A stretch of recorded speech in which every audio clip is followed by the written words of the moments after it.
Very good morning, student. Today we are going to learn a session 8 role and function of various sportive department in hospital of level 3 unit 1, which is one of the very interesting topic in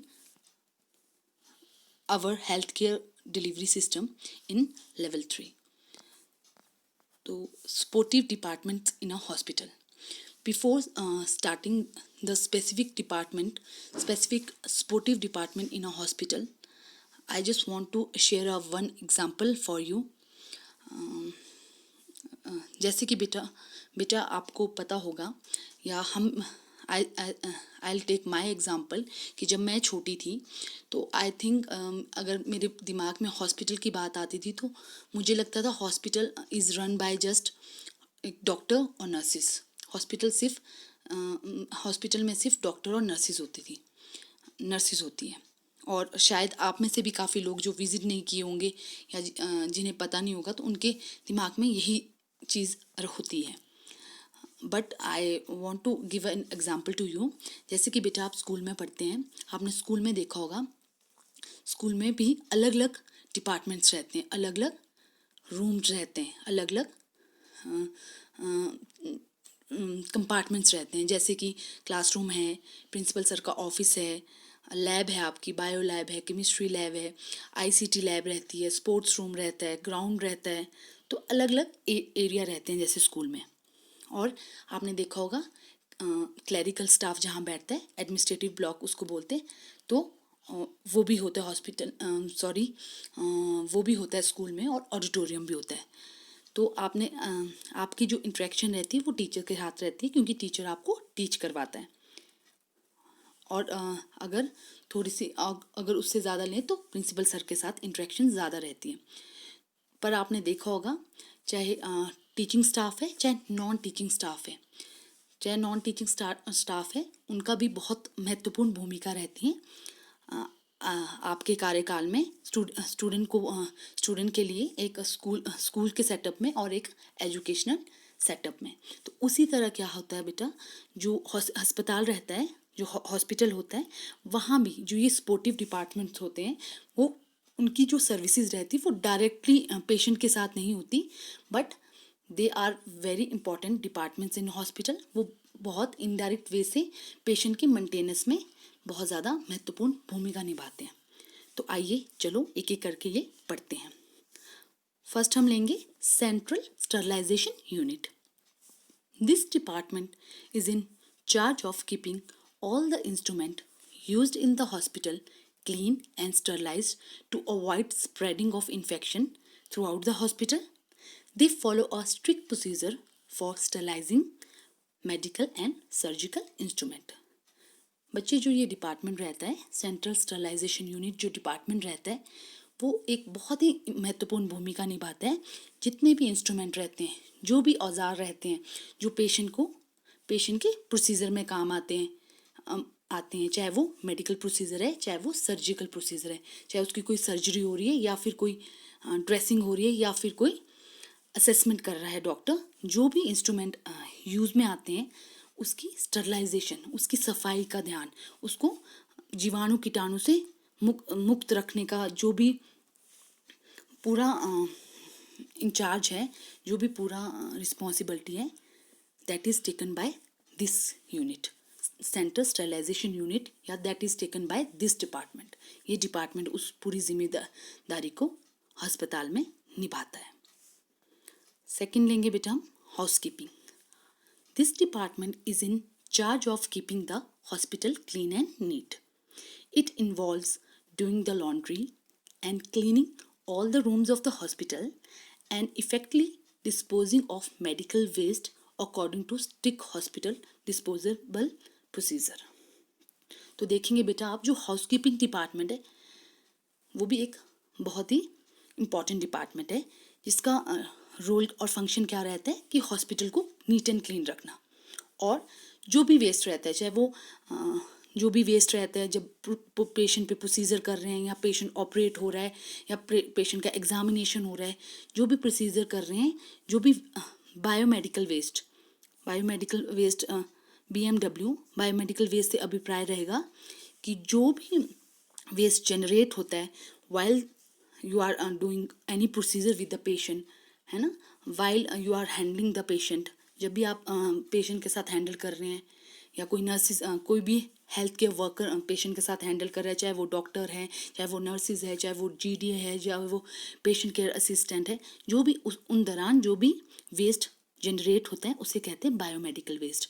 और आपने देखा भी होगा, जो बच्चे visit किए होंगे hospital, और आपने सुना भी होगा कि डिफरेंट कलर के बैग रहते हैं, है ना, जैसे रेड, ब्लैक, ब्लू, है ना, इस तरह के वाइट डिफरेंट कलर के बैग रहते हैं जो बायोमेडिकल वेस्ट कैटेगरी के अंदर आते हैं कि जर्नल वेस्ट किस में जाएगा, ब्लड कंटेमिनेटेड कॉटन किस में जाएगी। तो वो उस दौरान ये जो हाउसकीपिंग डिपार्टमेंट है इसका ये स्पेशल ध्यान रखता है कि अकॉर्डिंग टू जो प्रोसीजर है डिस्पोजेबल वेस्ट को डिस्पोज ऑफ करने का जो प्रोसीजर है या जो भी प्रोटोकॉल फॉलो किए जाते हैं, जो भी रूल्स उसके लिए बनाए गए हैं, वो उसी उसी कंटेनर में, उसी डस्टबिन में वो चीज़ जाए। ये पूरा लुक आफ्टर हाउसकीपिंग डिपार्टमेंट देखता है। नेक्स्ट रहेगा बेटा nutrition and dietitian. Nutrition and dietitian से अभिप्राय रहेगा बेटा, ये जो डिपार्टमेंट है, this department is mannered with specialist in nutrition and dietitian. They are assigned to provide professional advice on diet for hospital inpatient wards as well as outpatient department. Certain departments require that the patient be put on a diet, and therefore the team work with many other departments that treat diabetes, cancer, kidney problems, pediatrics, elderly care, surgery and critical care, and gastro intestinal care या फिर बोलेंगे gastroenterology. These specialist can also suggest a dietary chart to be followed by the hospital canteen to ensure that all patients get nutrition food during their stay at the hospital.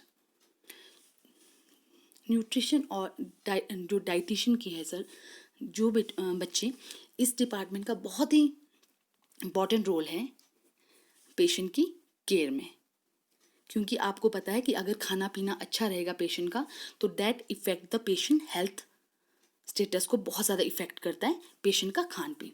तो ये this department क्या देखता है, this department is manned with specialist in nutrition and dietitians.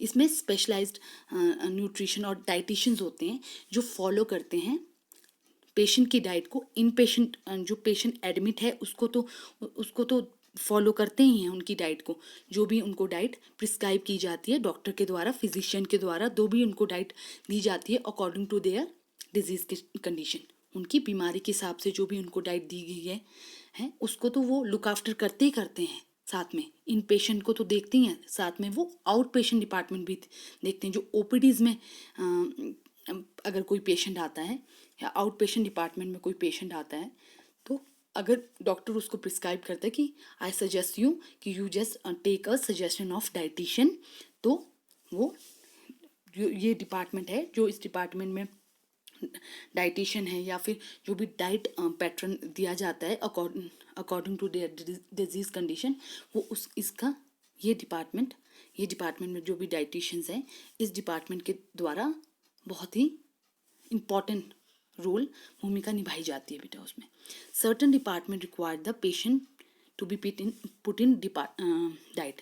कई department होते हैं, जैसे medicine में कई पेशेंट होते हैं, डायबिटीज़ के पेशेंट है, कैंसर डिपार्टमेंट है, या किडनी प्रॉब्लम से है, या बच्चों का डिपार्टमेंट है, एल्डरली जीडियाट्रिक डिपार्टमेंट है, सर्जरी डिपार्टमेंट। तो कई डिपार्टमेंट में क्या है, पर्टिकुलरली जो पेशेंट आता है उसको वो उसी बीमारी से आता है, जैसे BP के बीमारी से जो पेशेंट आएगा तो उसको लिखेंगे कि लो सॉल्ट की डाइट उसको दी जाए, और स्पेशली उन ऐसे पेशेंट का जिनको प्रिस्क्राइब किया जाता है तो उनकी डाइट का पूरा ध्यान उनको क्या न्यूट्रिशन जाना है, क्या ब्रेकफास्ट में उनको क्या जाएगा, लंच में उनको क्या जाएगा, डिनर में क्या जाएगा, इवनिंग अगर इवनिंग में कुछ देना है उनको स्नैक्स या कुछ जो भी चीज़ें देनी है तो वो न्यूट्रिशियस होनी चाहिए, वो उसमें भरपूर मात्रा में उनको न्यूट्रिशन भी मिले और उनकी डाइट बैलेंस डाइट रहे और उनकी डिजीज कंडीशन को इम्प्रूव करें, है ना, कॉम्प्लिकेटेड ना बनाए, इम्प्रूव करें, उनके स्वास्थ्य को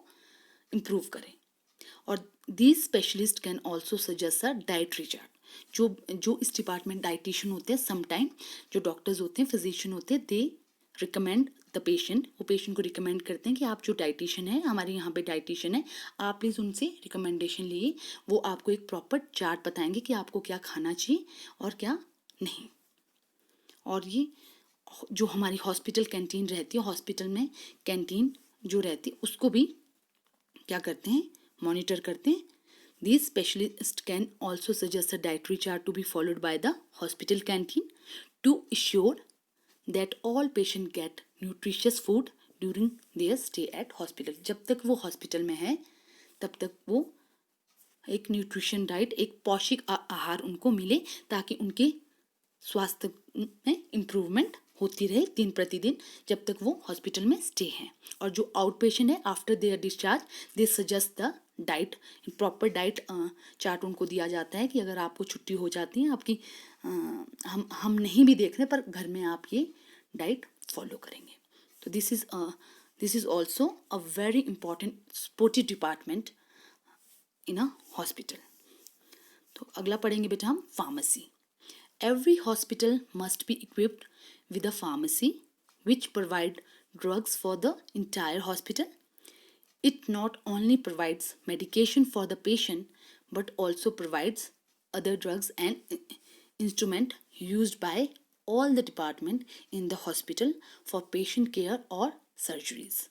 Run by a pharmacist, the pharmacy provide the following services: purchase, supply, and distribution of a medication and pharmaceuticals, inpatient and outpatient dispensing, and clinical and ward pharmacy. Doctors are usually given a formulary of medication by the pharmacy to be used as a guide. तो pharmacy का बेटा क्या role रहता है? Pharmacy का role रहता है कि जो every hospital must equip with a pharmacy, हर एक अस्पताल की एक अपनी फार्मेसी होती है, फार्मेसी डिपार्टमेंट रहता है जो कि प्रोवाइड क्या करता है, जो प्रोवाइड करता है medication for the patient, patient को प्रोवाइड करता है, and also provide drugs and instrument. बेटा ये जो वर्ड्स यूज़ किए हैं यहाँ पे, ड्रग्स से मीनिंग होता है मेडिकेशन, जो भी मेडिसिन होती हैं they are been called drugs. ये आप प्लीज़ इसको मिस वो नहीं लेंगे, drugs means medication, every medication which is taken over doses या विथ रिएक्शन हो जाएगा ना, अगर दवाई आप जिस चीज़ के, अगर आपके शरीर में कोई बीमारी नहीं है, है ना, और आप उस बीमारी की ज़बरदस्ती कोई ओवरडोज ले रहे हैं या दवाई ले रहे हैं तो वो आपको रिएक्ट कर जाएगी, है ना, तो वो ओवर रिएक्शन मेडिसिन का हो जाता है, ओवर रिएक्शन ड्रग का हो जाता है। तो ड्रग का मीनिंग यहाँ पे मेडिकेशन है बेटो, ड्रग्स का मतलब मेडिकेशन है, don't take it otherwise. Okay, run by a pharmacist, जो ये फार्मेसी होती है इसमें एक फार्मासिस्ट डिप्यूट रहते हैं, और फार्मेसी क्या प्रोवाइड करती है, परचेज करती है, सप्लाई और distribution of medication, in patient को भी, जो पेशेंट एडमिट है उनको भी, और जो आउट पेशेंट है वो भी। आपने भी देखा होगा या फिर अगर आप भी कभी विजिट किए होंगे तो आपने भी देखा होगा कि बाहर से भी फार्मेसी से भी डॉक्टर अगर प्रिस्क्राइब करते हैं तो दवाइयाँ हम लेते हैं, और क्लिनिकल एंड वार्ड फार्मेसी भी। Doctor are usually given a formulary of medication by the pharmacy to use as a guide, और डॉक्टर की प्रिस्क्रिप्शन से ही ये फार्मेसी में जो मेडिकेशन है वो जो फार्मासिस्ट है वो प्रोवाइड करते हैं। कुछ मेडिकेशंस जो होती है वो अकॉर्डिंग टू डिजीज़ कंडीशन होती है, that is not taken otherwise कि ऐसे ले लें आप, है ना। तो मेरे कहने का अभिप्राय, सारे कहने का बेटा अभिप्राय यही है कि pharmacy also is a very important supportive services provide करता है, और ये एक बहुत ही इम्पॉर्टेंट स्पोर्टिव डिपार्टमेंट है अस्पताल का। नेक्स्ट पढ़ेंगे बेटा हम microbiology. This department deal with the microbial and viral aspect of medicine. This department is very important as the number of hospital-acquired infection is on the rise. These doctors usually carry out tests on samples for surgery sent by the various other departments and submit reports following biopsy. बेटा जो इस department की महत्वपूर्ण भूमिका रहती है, कभी procedure जो डॉक्टर हैं या हेल्थ केयर प्रोवाइडर है वो प्रोसीजर जो करता है, तो ये सैंपल की टेस्टिंग माइक्रोबायोलॉजी लैब में भेजी जाती है। कई बार ड्यूरिंग सर्जरी भी कुछ सैंपल लिए जाते हैं जो बायोलॉजी लैब में भेजे जाते हैं और जिसकी रिपोर्ट इन पेशेंट की रिपोर्ट क्या है, पेशेंट की रिपोर्ट वो पेशेंट तक पहुंच जाती है। मतलब जिस डॉक्टर ने लिखी है जिस डिपार्टमेंट में, उस डिपार्टमेंट में वो करवा देते हैं। और अगर आउट पेशेंट भी है तब भी अगर डॉक्टर ने प्रिस्क्राइब किया है, कोई ब्लड टेस्टिंग प्रिस्क्राइब की है या कोई भी अगर पेशेंट को बैक्टीरियल इन्फेक्शन है, कोई भी मेडिकेशनल कोई इन्फेक्शन है या माइक्रोबियल का मतलब हुआ कोई माइक्रो ऑर्गेनिज्म की वजह से कोई इन्फेक्शन है, तो उसका सैंपल भी माइक्रोलॉजिकल लैब में जाता है। और ये भी एक बहुत महत्वपूर्ण भूमिका निभाते हैं। लेबोरेटरीज भी बहुत ही महत्वपूर्ण भूमिका निभाते हैं और हॉस्पिटल सेटअप में। और these doctor usually carry out test और सैंपल फ्रॉम सर्जरी, जब सर्जरी कर रहे हैं उसके सैंपल लेते हैं, send from various other department, different department से आते हैं। मेडिकल डिपार्टमेंट से आ सकते हैं, सर्जरी डिपार्टमेंट से आ सकते हैं, ENT डिपार्टमेंट से आ सकते हैं, डिफरेंट डिपार्टमेंट से सैंपल्स इस लैब में आते हैं और ये क्या करते हैं, सबमिट रिपोर्ट फॉलोइंग बायोप्सी। जो भी बायोप्सी है, बायोप्सी का मतलब होता है वाइल डूइंग सर्जरी, किसी की सर्जरी तो थोड़ा सा वो सैंपल ले लेते हैं सर्जरी के दौरान, ताकि आगे फॉलोइंग कॉम्प्लिकेशन देखने के लिए कि उस बीमारी से कोई, जिसकी सर्जरी हो रही है पेशेंट की, जिस बीमारी से लेकर उस पेशेंट की, मरीज़ की ऑपरेट हो रहा है वो, उससे वो कहीं आगे तो नहीं, कॉम्प्लिकेटेड कंडीशन में तो नहीं है कि ये स्टेबल है, इसीलिए वो थोड़ा सा पीस ले लेते हैं और सैम्पलिंग के लिए माइक्रोबायोलॉजी लैब भेज देते हैं। और इसकी रिपोर्ट पेशेंट की जो भी रिपोर्ट है ये सबमिट करवा देते हैं कुछ दिन के बाद। तो ये बेटा बहुत ही महत्वपूर्ण भूमिका निभाता है ये सपोर्टिव डिपार्टमेंट। नेक्स्ट बेटा पढ़ेंगे हम physiotherapy department. This department aim at a rehabilitating patient. Rehabilitating का मतलब होता है बेटा पुनर्सुधार या पुनर्वास, मतलब पुनः उसको पुनः सुधार, मतलब उसकी स्थिति में पुनः सुधार लाना, उस पेशेंट की स्थिति में पुनः सुधार लाना, रिहेबिलिटेट करना, उसको रिहेबिलिटेट करना। Rehabilitation can be physically, can be mentally, can be psychology, can be socially, right. Mostly linked to the orthopedic department, this department offer a wide range of body healing therapies that will help a patient resume. This department offer outpatient as well as inpatient services. Mostly देखा गया है कि जो orthopaedic department है, orthopaedic से मतलब है जो बच्चों का, ऑर्थोपेडिक्स मीन बच्चों का ऑर्थो डिपार्टमेंट है, क्योंकि मोस्टली देखा गया है कि जैसे कोई गिर जाता है फॉर एग्जांपल, और आपको एग्जांपल देती हूँ कि जैसे किसी का एक्सीडेंट हो जाता है और एक्सीडेंट में अनफॉर्चुनेटली उस इंडिविजुअल को या उस व्यक्ति को उसकी एम्पुटेट करनी पड़ती है, उसे काटनी पड़ती है उसको अपनी लेग। तो यू कैन इमेजिन बेटा, आप भी अंडरस्टैंड कर सकते कि उसकी शारीरिक स्थिति जो वो कार्य पहले कर सकता था जब उसके पास लेग थी, तो ऑल ऑफ सडन उसकी लेग अगर एम्पुटेट कर देता है डॉक्टर, या किसी कंडीशन की वजह से उसकी एम्पुटेट करनी पड़ती है या उसकी लेग कट जाती है, तो उस वैसे पेशेंट का एक उसकी फिजिकल तौर पे तो वो बिल्कुल ही अपने आप को डिसेबल फील करेगा, साथ में उसको मेंटल तौर पे भी, जब तक वो उसको दोबारा से रिहेबिलिटेट नहीं किया जाएगा तो वो थोड़ा सा स्ट्रेस फील करेगा। तो मोस्टली देखा गया है जो ऑर्थोपेडिक डिपार्टमेंट है उसके मोस्टली पेशेंट को physiotherapist, body healing therapy provide की जाती है फिजियोथेरेपिस्ट डिपार्टमेंट में भेजा जाता है, that will help a patient resume normal functioning. जो वो नॉर्मल पहले फंक्शनिंग अपनी कर सकता, रूटीन वर्क कर पाता था, उसको नॉर्मल उसी स्टेज में ये फिजियोथेरेपी बहुत ज़्यादा हीलिंग में हेल्प करती है। This department offer out patient को as well as in patient services, both services. ये डिपार्टमेंट दोनों पेशेंट्स को डील करता है, चाहे वो एडमिट है, इन पेशेंट है, चाहे वो सिर्फ दिखाने आया है, right. Next we will take diagnostic imaging department. Diagnostic imaging से मतलब हुआ also known as the Department of Radiology. This department provides the following services: journal radiology, scan for accident and emergency, mammography, ultrasound scans, angiography, interventional radiology, CT scan, MRI scanning. Diagnostic imaging का मतलब है बेटा, ये department है department of radiologist. यहाँ भी क्या होता है, एक स्पेशल, ये भी एक डिपार्टमेंट है जिसमें डायग्नोस्टिक एक्टिविटी के लिए पेशेंट, जो व्यक्ति है जो दिखाने गया है अपने आप को, जो मरीज़ है, उसको भेजा जाता है। डायग्नोस्टिक इमेजिंग से मतलब हुआ, डायग्नोस्टिक का मतलब हुआ जिस बीमारी से लेकर वो गया उसकी जांच के लिए। आपने देखा होगा कई बार कि जैसे हॉस्पिटल जाते हैं तो डॉक्टर को दिखाने जाते हैं तो वो पर्ची में लिखते हैं कि एक्सरे करवा लीजिए, आप अल्ट्रासाउंड करवा लीजिए, आप ये करवा लीजिए, है ना। और आपको क्या करता है, डायग्नोज जो होता है उसमें क्वेश्चन मार्क लगा देता है। क्वेश्चन मार्क का मतलब जब वो जांच करके या डायग्नोस्टिक एक्टिविटी या रेडियोलॉजी में जाके ये चीज़ें करवा के आएगा, फाइनली तब डॉक्टर देखेंगे कि क्या दिक्कत है और उसके बाद फाइनल डायग्नोज उस पेशेंट का होगा। तो ये जांच के लिए भेजा जाता है।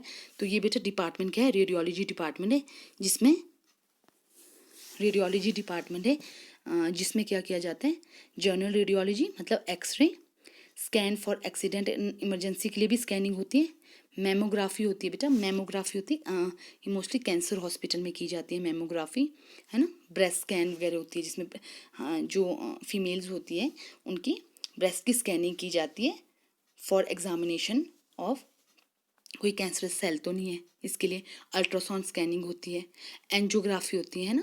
एंजियोग्राफी की जाती है बेटा, एक्सरे जो होते हैं जो हमारी नसें हैं उनके एक्सरे किए जाते हैं एंजियोग्राफी में। मतलब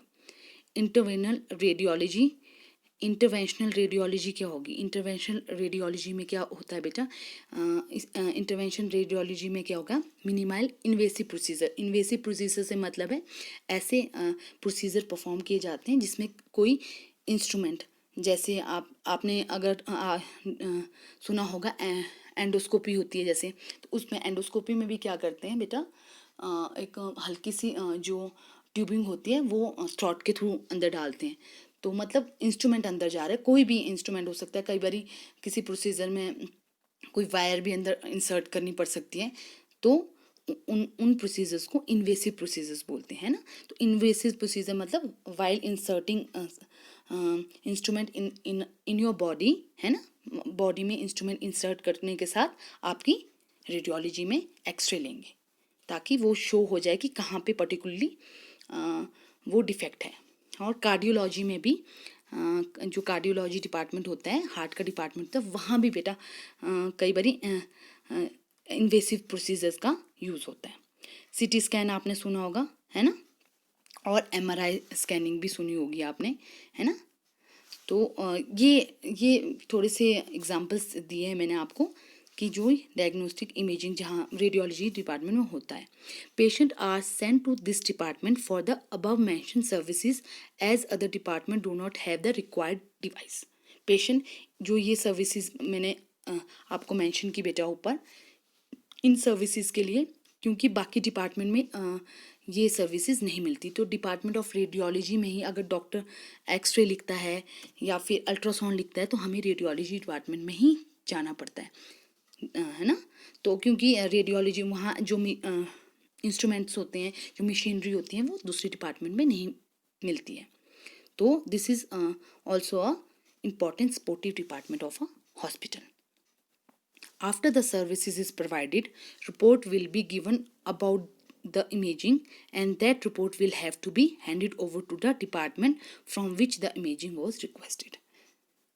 सेम थिंग है बेटा कि अगर इन पेशेंट है तो जहाँ जिस डिपार्टमेंट से वो लिख के आई है, चाहे वो सर्जरी डिपार्टमेंट है, चाहे वो मेडिसिन डिपार्टमेंट है ना, जो वर्किंग डिपार्टमेंट्स है आपके, है ना, they are called professional departments in a hospital या working departments in a hospital.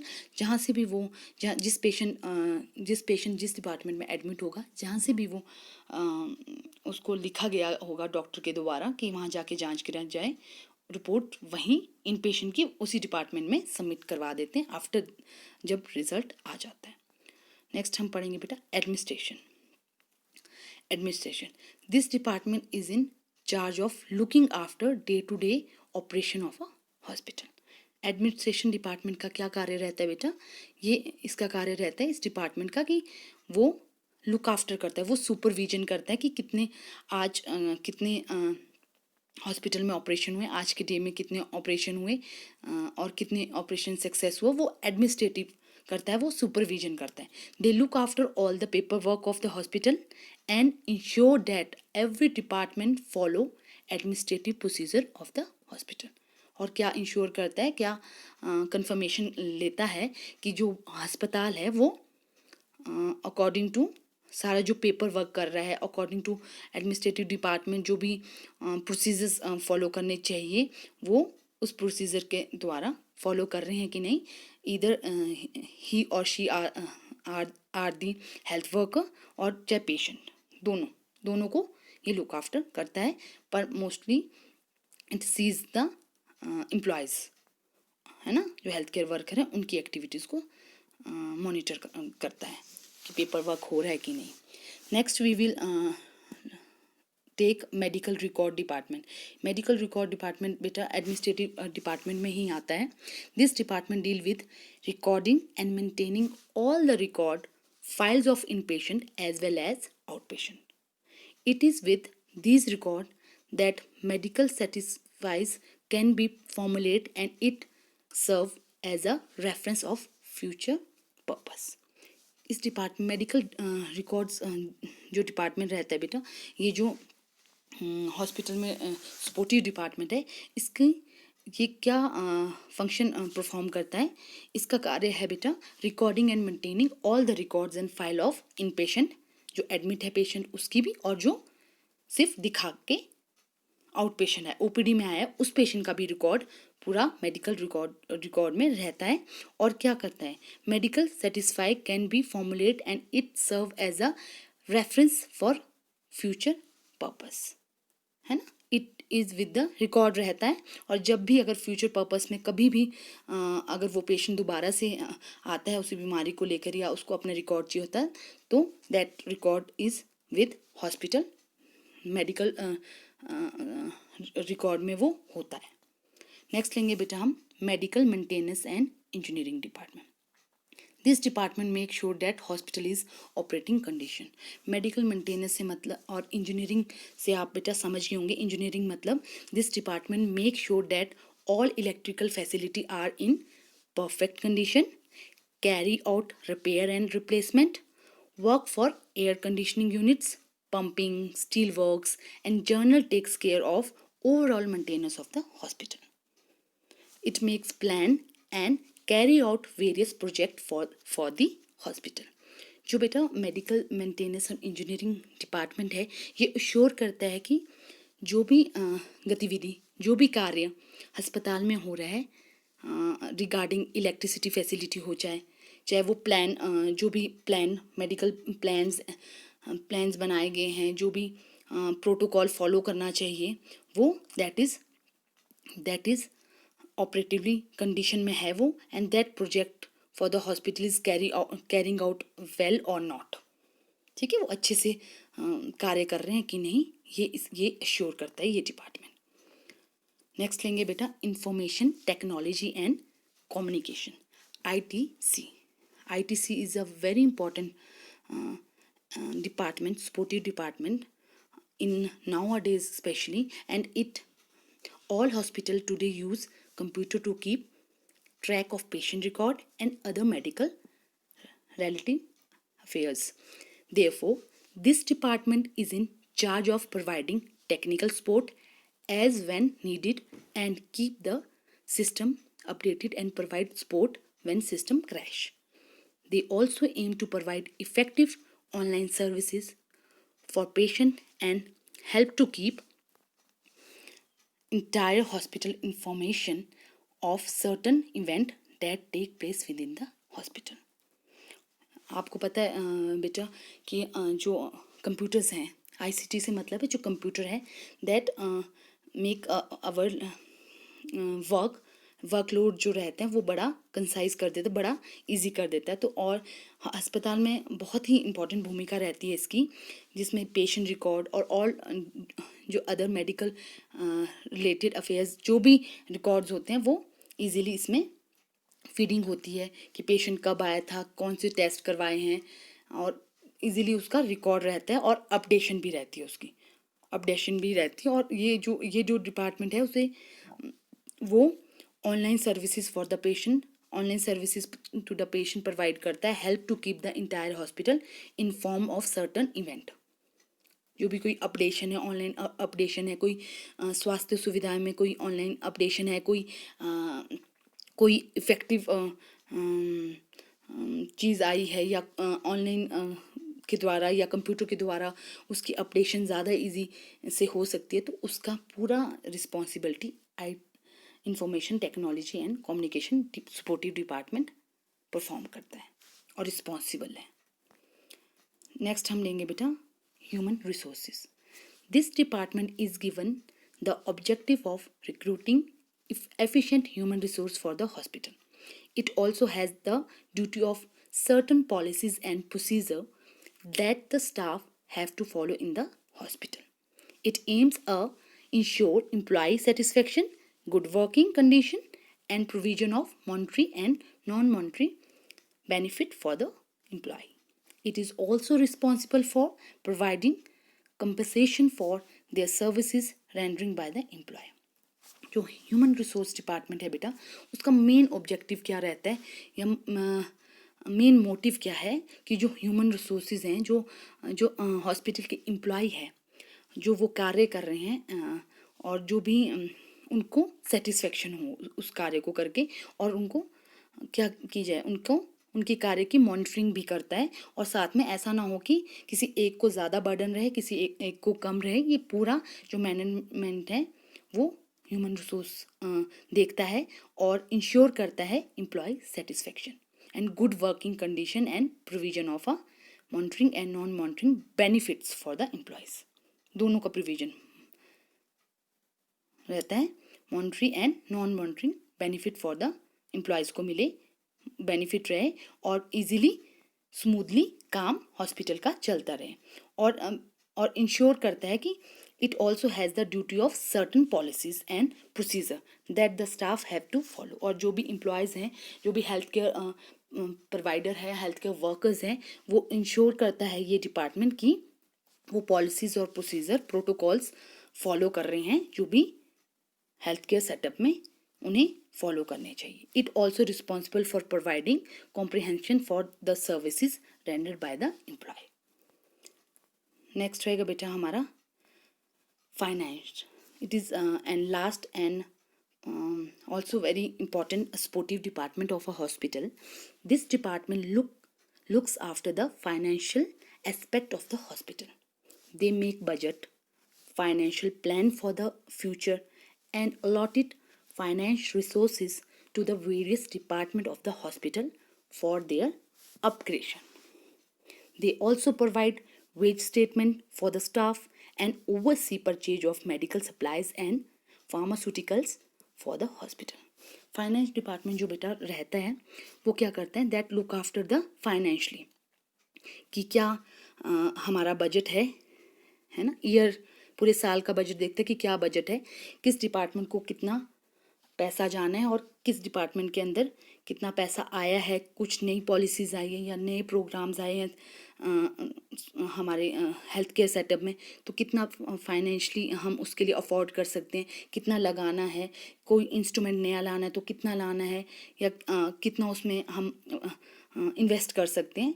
This all activity about money या all activity regarding budgeting, finance planning is performed by this department, finance department of a hospital. They also provide wage statement for the staff. wages कितना staff को पे मिल रही है, कितना उनकी उसमें increment हुई है, डिक्रीजमेंट हुई है, oversee purchase of medical supply कितना आया है, कितना नहीं आया, कितना दवाइयाँ आई है, कितनी नहीं आई हॉस्पिटल में, जितना भी है जो भी उससे फाइनेंशियली रिलेटेड है पूरा, वो हेल्थ केयर सेक्टर में, हॉस्पिटल सेक्टर में ये डिपार्टमेंट देखता है. तो आई होप बेटा जितने भी सपोर्टिव डिपार्टमेंट मैंने आपको पढ़ाए आपको बहुत अच्छे से समझ आए होंगे. और आपने जाना भी होगा कि अस्पताल में, जैसे मैंने आपको स्टार्टिंग में एग्जांपल दिया था कि अस्पताल में कितने इम्पॉर्टेंट रोल ये सपोर्टिव डिपार्टमेंट निभाते हैं, जिनके बारे में शायद आपको इस सेशन से पहले पता ही नहीं था. और इवन हमें भी जब हम इस फील्ड में आए, या काफ़ी नॉन प्रोफेशनल जो लोग हैं जो अस्पताल शायद गए ही नहीं, उन्हें भी नहीं पता होगा कि कितनी महत्वपूर्ण भूमिका ये डिफरेंट डिपार्टमेंट अस्पताल में निभाते हैं. तो that's all for the today. Thank you for your participation. Thank you student.